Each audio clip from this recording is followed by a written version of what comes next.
മഞ്ഞു പെയ്തിറങ്ങി ഭൂമിയിൽ വസന്തകാലത്തിന്റെ വരവറിയിച്ചു. നമ്മുടെ അടുക്കളത്തോട്ടവും വസന്തത്തിലൊരുങ്ങി. പുതിയ ചെടികൾ, പൂമുട്ടുകൾ, പൂവുകൾ, കായ്കൾ, പ്രകൃതി നമുക്ക് സമ്മാനിച്ച മനോഹരമായ അനുഭവങ്ങൾ. നമ്മുടെ അടുക്കളത്തോട്ടത്തിൽ നിന്നും വസന്തത്തിൽ പാകമായവയൊക്കെ നമ്മൾ വിളവെടുത്തു.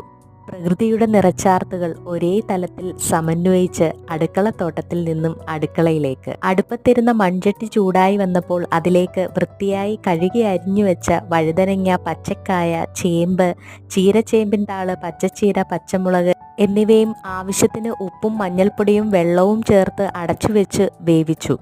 അരമുറി തേങ്ങ ചിരകിയതും 2 ചെറിയുള്ളി അരിഞ്ഞതും 2 നുള്ളി ജീരകവും അല്പം മഞ്ഞൾപ്പൊടിയും കറിവേപ്പിലയും ചേർത്തരച്ച അരപ്പ് വേവിച്ചു വെച്ച കഷ്ണങ്ങളിലേക്ക് ചേർത്ത് 2 ടീസ്പൂൺ വെളിച്ചെണ്ണയും അല്പം കറിവേപ്പിലയും കൂടെ ചേർത്തിളക്കി അടച്ചു വെച്ച് വേവിച്ചാൽ രുചികരമായ അവിയൽ തയ്യാർ.